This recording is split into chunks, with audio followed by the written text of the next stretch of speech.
Hi, I'm Sarah, a 45-year-old single mom and a nurse from Detroit. I'm running on just 4 hours of sleep. My scrubs still smell like the hospital, and I'm juggling two teenagers while my mother-in-law breathes down my neck. Yep, just another Tuesday in paradise. My daughter Amber is a real lifesaver, always helping out and keeping her grades up. But my son Jake, let's just say he's giving me more gray hairs than my job in the ER. Jake, for the love of God, would it kill you to pick up your dirty socks? I yelled up the stairs, knowing full well I'd end up picking them up later. Leave me alone, Mom. I'm busy, came his muffled reply. I rolled my eyes so hard I thought they might stick that way. Busy doing what? Plotting world domination from your Xbox. Amber walked in, looking exhausted from her part-time job at the mall. Don't bother, Mom. He's been like that all week. I sighed, pulling her into a hug. I don't know what I'd do without you, kiddo. Just then, my phone buzzed. Great, another lecture from the queen of criticism herself. My mother-in-law, Barbara. Sarah, darling, I hope you're not working another night shift. Those children need a mother, not a ghost. Barbara's voice dripped with judgment. Gritting my teeth, I replied, Barbara, I appreciate your concern, but I've got this under control. Do you? Because I heard Jake skip school again yesterday. Dan, how does she always know? Handling it, Barbara. Is there something else you needed? She paused, and I could practically hear the judgment through the phone. Well, I was wondering if you'd given any thought to Amber's graduation gift. A nice piece of jewelry, perhaps. I smiled, thinking of the surprise I had planned. Actually, I got something special in mind. Later that week, I snuck up to a used car lot during my lunch break. Amber had been saving up for a beater, but with college coming up, I wanted to give her a head start. I found a decent Honda Civic, nothing fancy, but reliable. As I signed the papers, I couldn't help but feel a twinge of guilt. Jake wouldn't be getting a car anytime soon. Not with his current behavior, but Amber had earned this. Of course, nothing stays secret for long in this family. Somehow, Barbara found out about the car and lost her mind. A car for Amber, and what about Jake? How could you be so blatantly unfair? I tried to explain. Barbara, Amber's going to college. She needs reliable transportation. Jake can't even keep his room clean, let alone handle a car. You're playing favorites, Sarah. Mark my words, this will come back to bite you. Jake will resent you for this, and I won't stay quiet about it. As I hung up the phone, my stomach churned. Barbara was a master manipulator, and I knew she'd make good on her threat to tell Jake. Graduation was just around the corner, and instead of celebrating, I was bracing for a family meltdown. Little did I know, this was just the beginning of a storm that would turn our lives upside down. But hey, that's life as a single mom, right? Always expecting the unexpected and hoping for the best. If only I knew then what I know now. I was bustling around the backyard, making sure everything was perfect for Amber's graduation party. The grill was fired up, streamers were hanging, and a big congrats, grad banner fluttered in the breeze. I'd even managed to wrangle Jake into helping, though he was soaking by the cooler. Jake, honey, can you grab some more ice from the garage? I asked. He rolled his eyes. Why can't Amber do it? It's her stupid party. Because she's getting ready, and I'm asking you. Please? Just as Jake trudged off, Amber came out, beaming in her new dress. Mom, this is amazing. Thank you so much. I hugged her tight. You deserve it, sweetie. I'm so proud of you. The guests started arriving, and soon the backyard was buzzing with chatter and laughter. I was just about to reveal the car surprise when I spotted a familiar figure marching through the gate. Oh no, I muttered under my breath. Sarah. Barbara's shrill voice cut through the party noise. What a lovely gathering, though I don't recall receiving an invitation. I plastered on a fake smile. Barbara, what a surprise. We weren't expecting you. Clearly, she sniffed, eyeing the decorations. I suppose my invitation got lost in the mail again. Before I could respond, Amber rushed over. Grandma, you made it. Barbara's demeanor softened slightly. Of course, dear, I wouldn't miss my only granddaughter's graduation. I caught Jake's eye across the yard, his face darkening at Barbara's words. Trying to salvage the situation, I called for everyone's attention. All right, everyone, it's time for Amber's big surprise. I led the group to the front yard, where the Honda was parked with a big bow. Amber's eyes went wide. No way, Mom. Is this for real? I nodded, grinning. You've earned it, honey. As Amber hugged me, squealing with joy, I heard Barbara's voice cut through the excitement. Well, isn't this generous? I do hope you're planning something equally impressive for Jake's graduation next year. The crowd went quiet as Jake stepped forward, his face a mix of hurt and anger. You bought her a car. I tried to explain. Jake, honey, it's not what you think. But Barbara cut me off. It's exactly what it looks like, Jake. Your mother clearly has a favorite child. Barbara, that's enough. I snapped, but the damage was done. Jake turned to me, his voice shaking. Is that true, Mom? You love Amber more than me? Of course not, sweetie. I love you both equally. I tried to reassure him. He yelled, causing some of the guests to gasp. You're always on my case, but Amber can do no wrong. And now this. Amber tried to intervene. Jake, come on, it's not like that. Shut up, he snarled. You're always taking her side. Both of you suck. With that, Jake stormed off, slamming the front door behind him. The party dissolved into awkward murmurs. Barbara stood there, looking smug. Well, I hate to say I told you so, Sarah, but... Get out, I hissed. Now. As Barbara left, I turned to find Amber in tears. Mom, I'm so sorry. I didn't mean to cause all this drama. I hugged her tightly. This isn't your fault, sweetie. It's mine. I should have handled this better. The rest of the party was a bust. Later that night, as I cleaned up, I heard Jake's voice drifting from his room. He was on the phone, speaking in hushed tones. Yeah, man, I'm telling you, she's got it coming. Now listen, I've got a plan. It'll teach her to play favorites. My blood ran cold. What was he up to?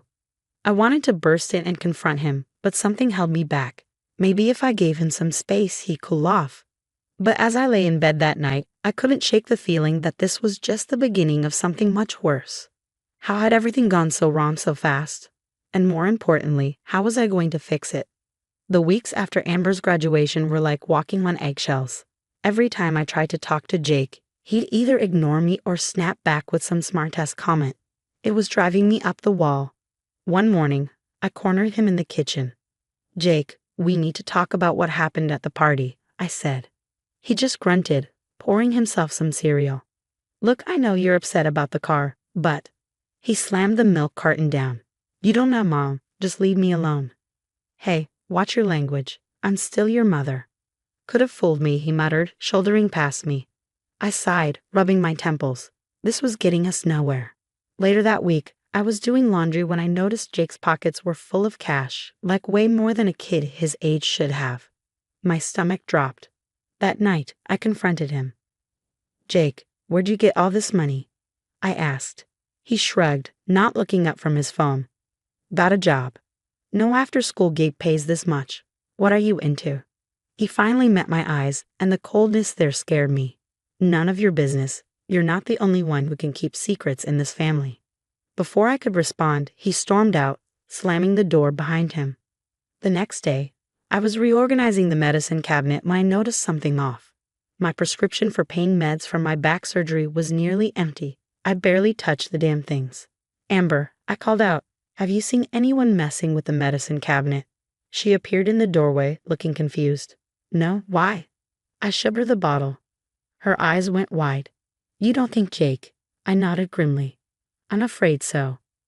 What are you going to do? I don't know, honey. I just don't know. A few days later, I was at work when my phone rang.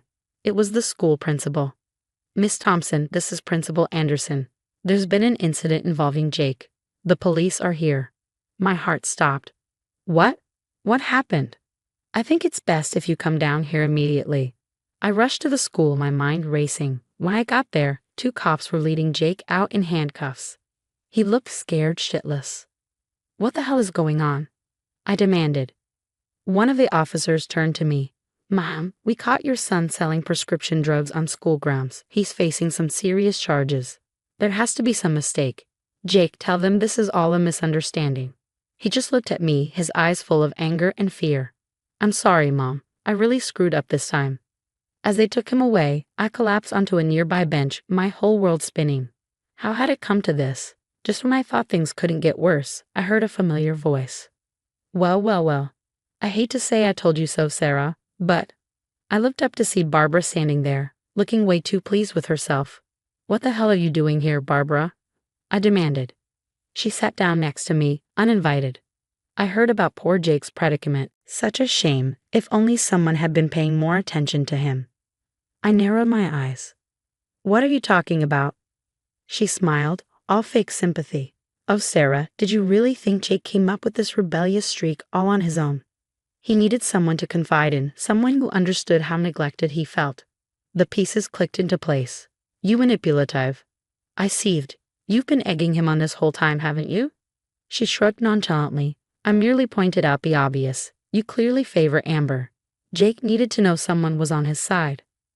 I stood up, shaking with rage. "Get out. Now, and don't you dare come near my family again.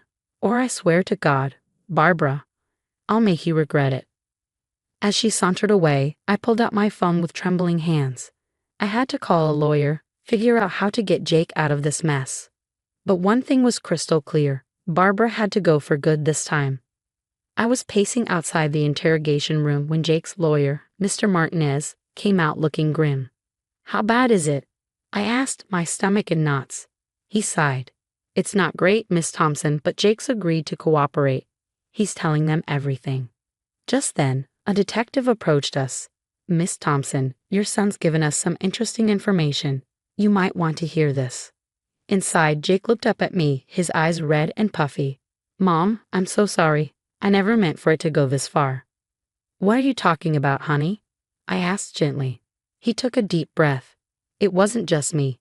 Grandma Barbara was the one supplying the pills. She said it would teach you a lesson for favoring Amber." My jaw dropped. "Are you serious?" The detective chimed in. "We've got enough to bring her in for questioning. This changes things significantly for Jake." I turned to Mr. Martinez. "What does this mean for my son?" "If he continues to cooperate, we might be able to get him into a diversion program instead of jail time, but he'll need to go to rehab." Jake nodded frantically. "I'll do it, Mom. I swear I'll get clean." As we left the station, my phone buzzed. It was Barbara.